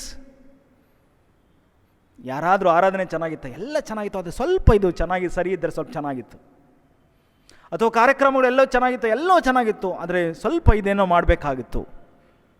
ನನ್ನ ಆತ್ಮೀಯ ಸಹೋದರ ಸಹೋದರಿಯರೇ, ಇವತ್ತು ನಾವು ಪರಿಶುದ್ಧರಾದಂಥ ದೇವರನ್ನು ಆರಾಧಿಸುವಂಥ ನಾವು, ಅಥವಾ ನಾವು ಆತ್ಮ ಸಂಬಂಧವಾದಂಥ ಮಾತುಗಳಿಂದ ಒಬ್ಬರನ್ನೊಬ್ಬರನ್ನು ಮಾತಾಡಿಕೊಳ್ತಾ ಇದ್ದೇವಾ? ಆತ್ಮ ಸಂಬಂಧವಾದಂಥ ಮಾತುಗಳು. ಇವತ್ತು ಲೋಕದ ಸಂಬಂಧವಾದಂಥ ಮಾತುಗಳನ್ನು ನಾವು ಸಭೆಗಳಲ್ಲಿ ಆಡ್ತಾ ಇದ್ದೇವೆ. ನಾವು ಆರಾಧನೆಗಳಿಗೆ ಬರುವಾಗ ನಮ್ಮ ಮಾತುಗಳು ಯಾವ ವಿಷಯವಾಗಿ ದೇವರ ವಾಕ್ಯ ಕುರಿತಾಗಿ ನಾವು ಚರ್ಚೆ ಮಾಡ್ತೇವಾ?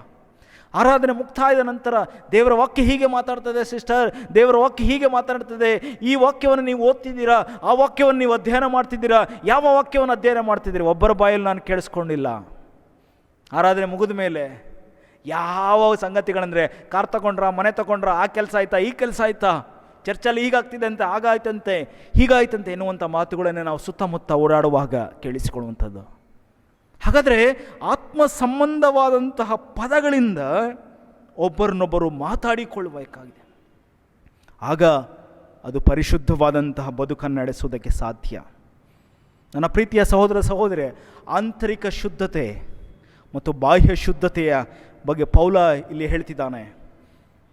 ನೀನು ಪರಿಶುದ್ಧವಾದಂಥ ಜೀವನ ಹೇಗೆ ನಡೆಸಬೇಕು ಅಂತ ಹೇಳಿದ್ರೆ, ಆತ್ಮ ಸಂಬಂಧವಾದಂಥ ಮತ್ತು ಪವಿತ್ರಾತ್ಮ ಭರಿತವಾದಂಥ ಕೀರ್ತನೆ. ಇವತ್ತು ನಾವು ಸಂಗೀತಗಳನ್ನು ಹಾಡ್ತೇವೆ, ಕೀರ್ತನೆಗಳನ್ನು ಹಾಡ್ತೇವೆ. ನಾವು ಸಂಗೀತ ಹಾಡೋದಕ್ಕೂ ಅಥವಾ ನಾವು ಕೀರ್ತನೆಗಳನ್ನು ಹಾಡುವುದಕ್ಕೂ ನಾವು ಏನು ಹಾಡ್ತಾ ಇದ್ದೇವೆ, ಯಾವುದಕ್ಕೋಸ್ಕರ ಹಾಡ್ತಾ ಇದ್ದೇವೆ, ಯಾವ ಸಂಗೀತಗಳನ್ನು ಹಾಡ್ತಾ ಇದ್ದೇವೆ, ಯಾವ ವಿಷಯಗಳಿಗಾಗಿ ಮಾತನಾಡ್ತಾ ಇದ್ದೇವೆ ಎನ್ನುವಂತಹ ಆ ಮನಸ್ಸಿಗೆ ಅದು ಮುಟ್ಟದೇ ಇದ್ದಾಗ ಅಥವಾ ತಟ್ಟದೇ ಇದ್ದಾಗ ನಮ್ಮ ಜೀವನ ಬದಲಾಗುವುದಕ್ಕೆ ಸಾಧ್ಯ ಇಲ್ಲ. ಹಾಗಾದರೆ ನೀನು ಪರಿಶುದ್ಧನಾಗಿ ಯಾವ ರೀತಿಯಲ್ಲಿ ಜೀವಿಸಬೇಕು ಅಂತೇಳಿ ಪೌಲ ಹೇಳ್ತಿದ್ದಾನೆ. ಪವಿತ್ರಾತ್ಮ ಭರಿತರಾಗಬೇಕು. ಆತ್ಮ ಸಂಬಂಧವಾದಂತಹ ರೀತಿಯಲ್ಲಿ ನಾನು ಮಾತಾಡಿಕೊಂಡಾಗ, ನನ್ನ ಪ್ರೀತಿಯ ಸಹೋದರ ಸಹೋದರಿಯರೇ, ನಾನು ದಿನದಲ್ಲಿ ಯಾವ ವಿಷಯವಾಗಿ ಮಾತಾಡ್ತೇನೆ, ಯಾರ ವಿಷಯವಾಗಿ ಮಾತನಾಡ್ತೇನೆ, ಯಾಕೆ ಮಾತನಾಡ್ತೇನೆ ಎಂಬುದಾಗಿ ನಾವು ಪಟ್ಟಿ ಮಾಡಿಕೊಂಡ್ರೆ ನಾನು ಪರಿಶುದ್ಧನಾಗಿ ಜೀವಿಸ್ತಾ ಇದ್ದೇನೆ ಎನ್ನುವಂಥದ್ದು ನಮಗೆ ಅರ್ಥವಾಗ್ತದೆ.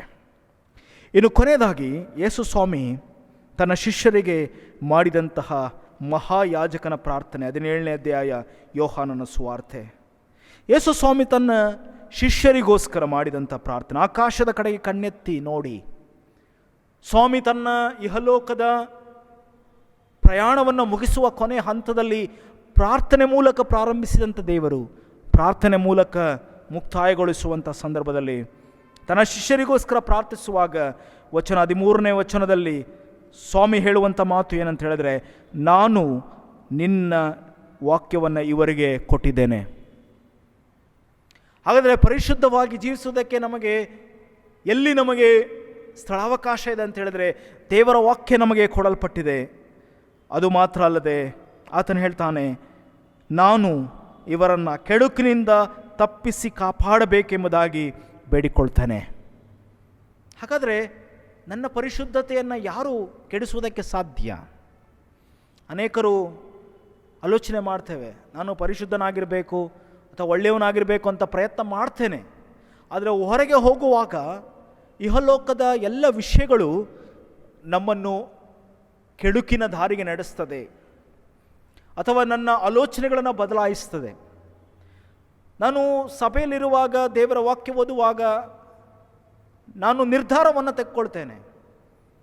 ನಾನು ಡಿಸೈಡ್ ಮಾಡ್ತೇನೆ, ನಾನು ಒಳ್ಳೆಯವನಾಗಿರಬೇಕು ಅಥವಾ ಒಳ್ಳೆಯ ಜೀವಿತ ನಡೆಸಬೇಕು ಅಂತೇಳಿ ನಾನು ಡಿಸೈಡ್ ಮಾಡ್ತೇನೆ.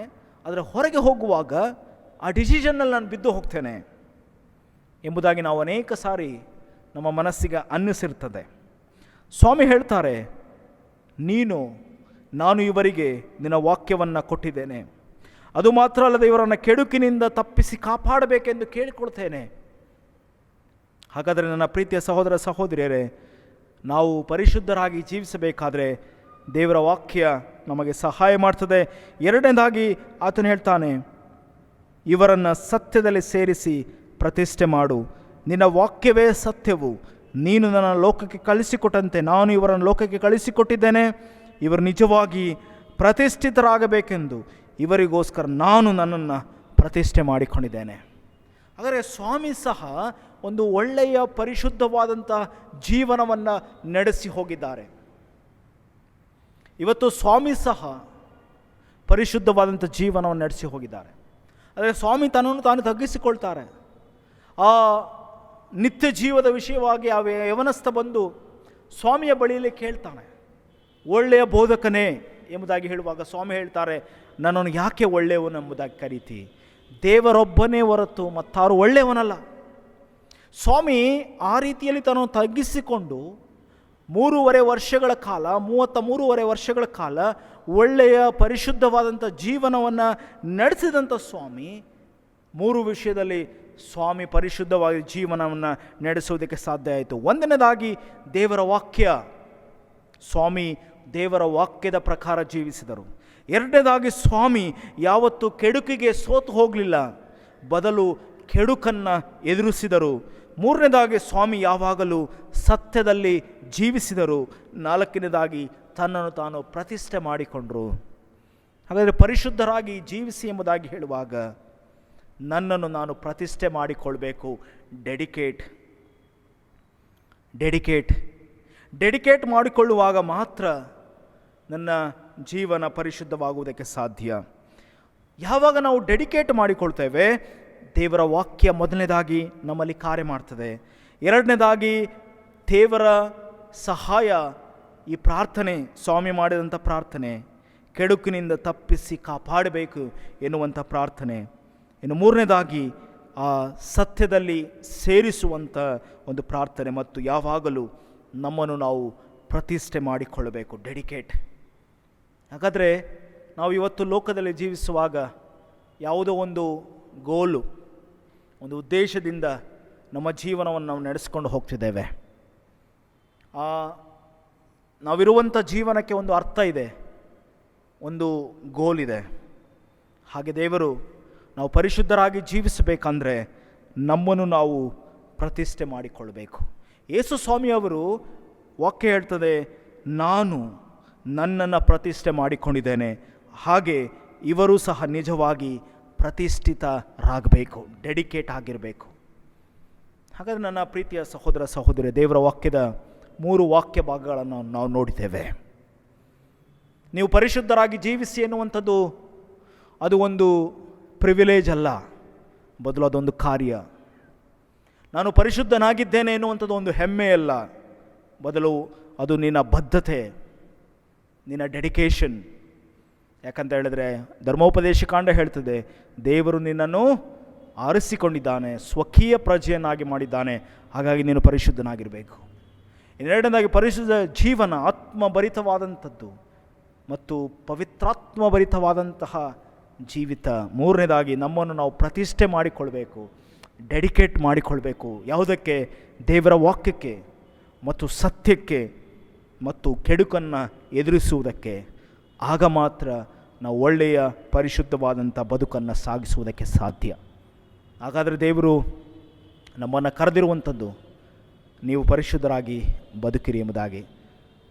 ಈ ಹಲೋಕದಲ್ಲಿ ಜೀವಿಸುವಂಥ ನಾವು ಸಹ ಈ ಒಂದು ವಿಶೇಷವಾದಂಥ ಮಾತುಗಳಿಗೆ ಬದ್ಧರಾಗಿ ಜೀವಿಸೋಣ. ಈ ಹೊಸ ವರ್ಷದಲ್ಲಿ ನಾವು ಪರಿಶುದ್ಧವಾದಂಥ ಬದುಕನ್ನು ಸಾಗಿಸೋಣ. ದೇವರು ಇವೆಲ್ಲ ವಾಕ್ಯದ ಮೂಲಕ ನಿಮ್ಮೆಲ್ಲರನ್ನು ಆಶೀರ್ವಾದ ಮಾಡಲಿ. ಆಮೇನ್. ಪ್ರಾರ್ಥನೆ ಮಾಡೋಣ. ಸ್ವಾಮಿ, ನೀನು ಕೊಟ್ಟ ವಾಕ್ಯಕ್ಕಾಗಿ ನಿನಗೆ ಸ್ತೋತ್ರ. ಈ ವಾಕ್ಯದ ಮೂಲಕ ನಮ್ಮೆಲ್ಲರನ್ನು ಬಲಪಡಿಸು. ನಿನ್ನ ಕೃಪೆಯಿಂದ ನಮ್ಮನ್ನು ತುಂಬಿಸಿದ್ದಿ. ಪರಿಶುದ್ಧವಾದಂತಹ ಜೀವನದ ಎಲ್ಲ ಅಂಶಗಳನ್ನು ನಮಗೆ ತಿಳಿಸಿಕೊಟ್ಟಿದ್ದಿ. ನೀನು ಕೊಟ್ಟ ವಾಕ್ಯಕ್ಕಾಗಿ ನಿನಗೆ ಸ್ತೋತ್ರ. ಯೇಸುವಿನ ಮೂಲಕ ದೀನತೆಯಿಂದ ಪ್ರಾರ್ಥಿಸಿ ಬೇಡಿ ಹೊಂದಿದ್ದೇವೆ. ಆಮೆನ್. ನಾವೆಲ್ಲರೂ ನಾವು ನಂಬಿರುವಂತಹ ಅಪೊಸ್ತಲರ ವಿಶ್ವಾಸಸೂತ್ರವನ್ನು ಒಟ್ಟಾಗಿ ಅರಿಕೆ ಮಾಡೋಣ. ಪರಲೋಕ ಭೂಲೋಕಗಳನ್ನು ಸೃಷ್ಟಿಸಿದ ಸರ್ವಶಕ್ತನಾಗಿರುವ ತಂದೆಯಾದ ದೇವರ ನಂಬುತ್ತೇನೆ. ಆತನು ಏಕಕುಮಾರನಾಗಿರುವ ನಮ್ಮ ಪ್ರಭುವಾದ ಯೇಸು ಕ್ರಿಸ್ತನ ನಂಬುತ್ತೇನೆ. ಈತನು ಪರಿಶುದ್ಧಾತ್ಮನಿಂದ ಕನ್ಯಾಮರಿಗಳ ಗರ್ಭದಲ್ಲಿ ಧರಿಸಲ್ಪಟ್ಟು ಆಕೆಯಲ್ಲಿ ಹುಟ್ಟಿ ಪೊಂತಿ ಪಿಲಾತನ ಆಧಿಪತ್ಯದಲ್ಲಿ ಶ್ರಮೆ ಹೊಂದಿ ಶಿಲುಬೆಗೆ ಜಡಿಯಲ್ಪಟ್ಟು ಸತ್ತು ಹೊಣೆಪಟ್ಟು ಪಾತಾಳಕ್ಕಿಳಿದು ಮೂರನೇ ದಿವಸದಲ್ಲಿ ಸತ್ತೊಳಗೆ ಎದ್ದು ಪರಲೋಕಕ್ಕೆ ಹೋಗಿ ಸರ್ವಶಕ್ತನಾಗಿರುವ ತಂದೆಯಾದ ದೇವರ ಬಲಪಾರ್ಶ್ವದಲ್ಲಿ ಕುಳಿತುಕೊಂಡಿರುತ್ತಾನೆ. ಈತನು ಅಲ್ಲಿಂದ ಬಂದು ಬದುಕಿರೋರಿಗೂ ಸತ್ತವರಿಗೂ ನ್ಯಾಯ ತೀರಿಸುವನೆಂಬ ನಂಬುತ್ತೇನೆ. ನಾನು ಪರಿಶುದ್ಧಾತ್ಮ ನಂಬುತ್ತೇನೆ. ಒಂದೇ ಪರಿಶುದ್ಧ ಕ್ರೈಸ್ತ ಸಭೆಯು, ಭಕ್ತರ ಅನ್ಯೋನ್ಯತೆಯು, ಪಾಪದ ಪರಿಹಾರವು, ದೇಹದ ಪುನರುತ್ಥಾನವು, ನಿತ್ಯ ಜೀವಂಟೆಂಬ ನಂಬುತ್ತೇನೆ. ಆಮೇನ್. ಈ ವಾರದಲ್ಲಿ ತಮ್ಮ ಜನನ ದಿವಸ ಮತ್ತು ವಿವಾಹ ವಾರ್ಷಿಕೋತ್ಸವವನ್ನು ಕಾಣುವಂತಹ ಪ್ರಿಯರನ್ನು ಸ್ಮರಿಸಿ ಅವರಿಗೋಸ್ಕರ ಶುಭವನ್ನು ಕೋರುತ್ತಾ ಪ್ರಾರ್ಥಿಸೋಣ. ಸಂಗೀತದ ಮೂಲಕ ಅವರಿಗೆ ಶುಭವನ್ನು ಕೋರಿದ ನಂತರ ಅವರಿಗೋಸ್ಕರ ಪ್ರಾರ್ಥಿಸಲಾಗುವುದು.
ಪ್ರಾರ್ಥನೆ ಮಾಡೋಣ. ಕೃಪಾಳು ಕರ್ತನೆ, ನಿನ್ನ ಪರಿಶುದ್ಧ ನಾಮಕ್ಕೆ ನಾವು ಸ್ತೋತ್ರ ಹೇಳುತ್ತೇವೆ. ವಿಶೇಷವಾಗಿ ಕರ್ತನೆ, ನಮ್ಮ ಸಭೆಯಲ್ಲಿ ಈ ವಾರದಲ್ಲಿ ತಮ್ಮ ಜನನ ದಿವಸವನ್ನು ಕಾಣುವಂತಹ, ವಿವಾಹ ವಾರ್ಷಿಕೋತ್ಸವವನ್ನು ನೋಡುವಂತಹ ಎಲ್ಲ ಪ್ರಿಯರನ್ನು ಸ್ಮರಿಸಿಕೊಳ್ತೇವೆ. ನೀನು ಕೊಟ್ಟಂತಹ ಹೊಸ ವರ್ಷಕ್ಕಾಗಿ ನಿನಗೆ ಸ್ತೋತ್ರ ಸ್ವಾಮಿ. ಅವರ ಬದುಕಿನಲ್ಲಿ ಮತ್ತೊಂದು ಹೊಸ ವರ್ಷವನ್ನು ನೋಡುವಂತಹ, ಅದರಲ್ಲಿ ಸಂತೋಷ ಪಡುವಂತಹ, ಸಂಭ್ರಮಿಸುವಂತಹ ಅವಕಾಶ ಕೊಟ್ಟಿದೆ ಸ್ವಾಮಿ. ಯಾರ್ಯಾರು ಈ ಸಂತೋಷ ದಿವಸಗಳನ್ನು ಕಾಣುತ್ತಾ ಇದ್ದಾರೋ ಆ ಎಲ್ಲ ಪ್ರಿಯರ ಮೇಲೆ ನಿನ್ನ ಪವಿತ್ರಾತ್ಮನ ಅಭಿಷೇಕವನ್ನು ಸುರಿಸು. ನಿನ್ನ ವಿಶೇಷವಾದಂತಹ ಬಲದಿಂದಲೂ ನಿನ್ನ ವಿಶೇಷವಾದಂಥ ಮಾರ್ಗದರ್ಶನದಿಂದಲೂ ಅವರನ್ನು ತುಂಬಿಸು ಕರ್ತನೆ. ಹೊಸ ವರ್ಷಕ್ಕೆ ಕಾಲಿಡುವಾಗ ಧೈರ್ಯದಿಂದಲೂ ಬಲದಿಂದಲೂ ನಿನ್ನ ವಿಶೇಷವಾದಂತಹ ನಡೆಸುವಿಕೆಯಿಂದಲೂ ಅವರನ್ನು ತುಂಬಿಸು ಎಂಬುದಾಗಿ ನಾವು ಪ್ರಾರ್ಥಿಸ್ತೇವೆ ಸ್ವಾಮಿ. ನಿನ್ನ ಹಸ್ತಗಳಿಗೆ ಈ ಎಲ್ಲ ಪ್ರಿಯರನ್ನು ಒಪ್ಪಿಸಿಕೊಡ್ತೇವೆ. ನೀನೇ ಇವರನ್ನು ಪ್ರತಿಷ್ಠೆ ಮಾಡು, ಆಶೀರ್ವಾದ ಮಾಡು. ಯೇಸುವಿನ ಮೂಲಕ ದೀನತೆಯಿಂದ ಪ್ರಾರ್ಥಿಸಿ ಬೇಡಿ ಹೊಂದಿದ್ದೇವೆ. ಆಮೆನ್. ಕಳೆದ ವಾರದಲ್ಲಿ ಬಂದ ಕಾಣಿಕೆಗಳ ವಿವರ: general offering 21,164, class money 32,850, burial fund 6,790, poor fund 5,780, mission fund 5,380, thanksgiving 7,900, wedding offering 950, birthday offering 3,400, Christmas cover ಇಂದ ಬಂದ ಕಾಣಿಕೆ 2,100, ವಲ್ಲಪ್ಪನಹಳ್ಳಿ ಮಿಷನ್ ಫಂಡ್ಗಾಗಿ ಬಂದ ಕಾಣಿಕೆ 13,035, ನ್ಯೂ ಇಯರ್ ಆಫರೇಟರಿ 200, ಪೂವರ್ ಹೆಲ್ಪ್ 3,000. ಒಟ್ಟು ಸಂಗ್ರಹವಾದ ಕಾಣಿಕೆ 1,08,655 ರೂಗಳು.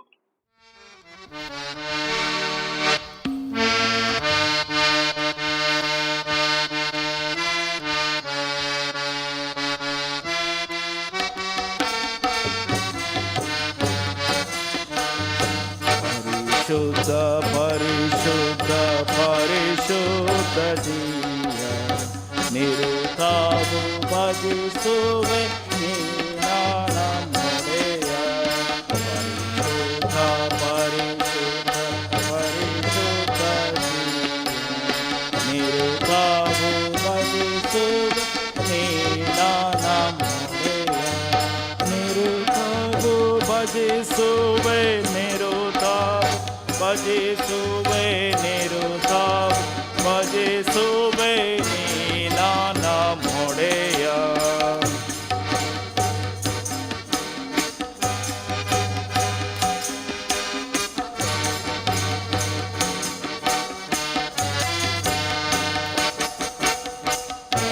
ನಾದಿ ಕಾಯ್ದೆ ನೀನಿರುಳೋಳು ದೇವ ಮರೇನು ನೀನೆಂದು ತೋರಿದ ದಯವ. ಕಾಯ್ದೆ ನೀನಿರುಳೋಳು ದೇವ.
ಪ್ರೀತಿಯ ಸಭೆಯವರೇ, ಸಭೆಗೆ ತಿಳಿಸುವ ಪ್ರಕಟಣೆ.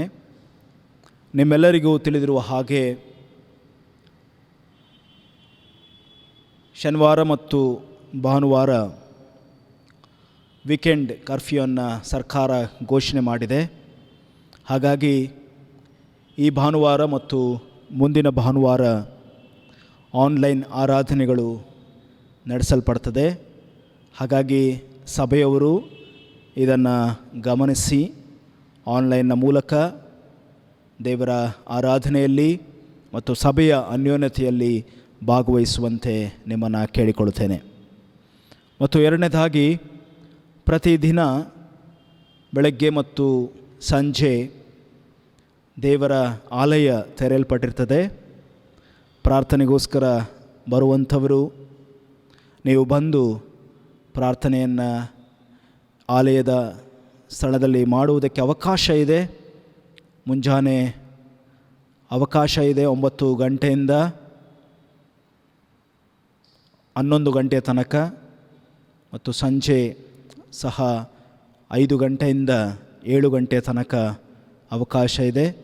ದಯಮಾಡಿ ಸಭೆಯವರು ಇದರ ಸದುಪಯೋಗವನ್ನು ಪಡೆದುಕೊಳ್ಳ್ರಿ. ಇನ್ನು ಭಾನುವಾರ ಸಹ ಆಲಯ ಓಪನ್ ಇರ್ತದೆ, ಆದರೆ ಸಾಮೂಹಿಕ ಆರಾಧನೆ ನಡೆಸಲಾಗುವುದಿಲ್ಲ. ಕೇವಲ ಪ್ರಾರ್ಥನೆಗೆ ಅವಕಾಶ ಇರ್ತದೆ, ಬಂದು ಪ್ರಾರ್ಥನೆ ಮಾಡಿ ನೀವು ಹೋಗಬಹುದು. ಮತ್ತು ಆಫೀಸ್ ಅದು ಓಪನ್ ಆಗಿರ್ತದೆ. ಯಾವುದೇ ಸಂದರ್ಭದಲ್ಲಿ ಸಹ ನಿಮ್ಮ ಸಭಾವಂತಿಕೆ ಆಗಲಿ ಅಥವಾ ಕಾಣಿಕೆ ವಿಚಾರವಾಗಲಿ ನೀವು ಅದನ್ನು ಸಭೆಯ ಆಫೀಸನ್ನು ನೀವು ಸಂಪರ್ಕಿಸುವಂತೆ ನಿಮ್ಮನ್ನು ಪ್ರೀತಿಯಿಂದ ಕೇಳಿಕೊಳ್ಳುತ್ತೇನೆ. ಮತ್ತು ನಿಮ್ಮೆಲ್ಲರಲ್ಲಿ ಮನವಿ ಏನಂತೇಳಿ ನಿಮ್ಮ ಆರೋಗ್ಯವನ್ನು ನೀವು ಚೆನ್ನಾಗಿ ಜೋಪಾನವಾಗಿ ಇಟ್ಕೊಳ್ರಿ. ಮತ್ತು ದೇವರು ನಿಮ್ಮ ಎಲ್ಲ ಕುಟುಂಬಗಳನ್ನು ಆಶೀರ್ವಾದ ಮಾಡಲಿ. ಈ ಒಂದು ಸಂದರ್ಭದಲ್ಲಿ ನಿಮ್ಮೆಲ್ಲರ ಒಂದು ಪ್ರಾರ್ಥನೆ ಮತ್ತು ವಿಶೇಷವಾಗಿ ನಿಮ್ಮೆಲ್ಲರ ಆರೋಗ್ಯ ಬಹಳ ಪ್ರಾಮುಖ್ಯ. ದೇವರು ನಿಮ್ಮೆಲ್ಲರನ್ನು, ನಿಮ್ಮ ಕುಟುಂಬಗಳನ್ನು ವಿಶೇಷವಾದಂಥ ರೀತಿಯಲ್ಲಿ ಭದ್ರವಾಗಿ ಕಾಪಾಡಲಿ.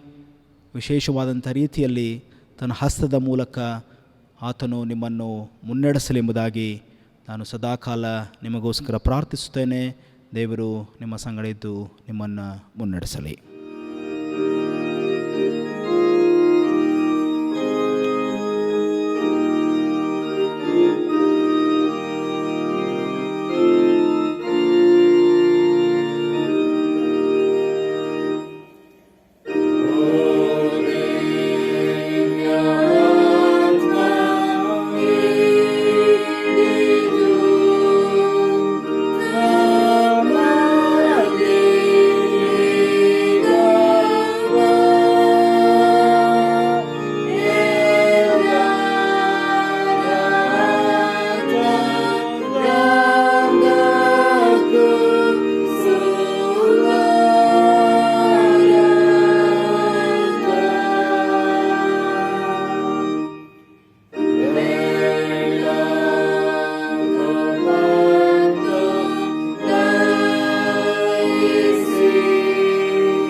ನಾವೆಲ್ಲರೂ ಒಟ್ಟಾಗಿ ಕರ್ತನು ಕಲಿಸಿಕೊಟ್ಟ ಕರ್ತನ ಪ್ರಾರ್ಥನೆಯನ್ನು ಅರಿಕೆ ಮಾಡೋಣ. ಪರಲೋಕದಲ್ಲಿರುವ ನಮ್ಮ ತಂದೆಯೇ, ನಿನ್ನ ನಾಮವು ಪರಿಶುದ್ಧವೆಂದು ಎಣಿಸಲ್ಪಡಲಿ. ನಿನ್ನ ರಾಜ್ಯವು ಬರಲಿ. ನಿನ್ನ ಚಿತ್ತವು ಪರಲೋಕದಲ್ಲಿ ನೆರವೇರು ಪ್ರಕಾರ ಭೂಲೋಕ ನೆರವೇರಲಿ. ನಮ್ಮ ಅನುದಿನದ ಆಹಾರವನ್ನು ದಯಪಾಲಿಸು. ನಮಗೆ ತಪ್ಪು ಮಾಡೋದು ನಾವು ಕ್ಷಮಿಸದಂತೆ ನಮ್ಮ ತಪ್ಪುಗಳನ್ನು ಕ್ಷಮಿಸು. ನಮ್ಮನ್ನು ಶೋಧನೆಗೆ ಸೇರಿಸದೆ ಕೇಳಿ ನಮ್ಮ ತಪ್ಪಿಸು. ಯಾಕಂದರೆ ರಾಜ್ಯವು ಬಲವು ಮಮ್ಮಿ ಸದಾಕಾಲವೇ ಸ್ವಾಮಿ. ಆಮೆನ್. ದೇವರ ಆಶೀರ್ವಾದವನ್ನು ಹೊಂದಿಕೊಳ್ಳೋಣ. ನಮ್ಮ ಕರ್ತನಾದ ಯೇಸುವಿನ ಕೃಪೆ, ತಂದೆಯಾದ ದೇವರ ಪ್ರೀತಿ, ಪವಿತ್ರಾತ್ಮನ ಅನ್ಯೋನ್ಯತೆ ನಿಮ್ಮೆಲ್ಲರ ಸಂಗಡ ಸದಾಕಾಲವೂ ನೆಲೆಗೊಂಡಿರಲಿ. ಆಮೆನ್.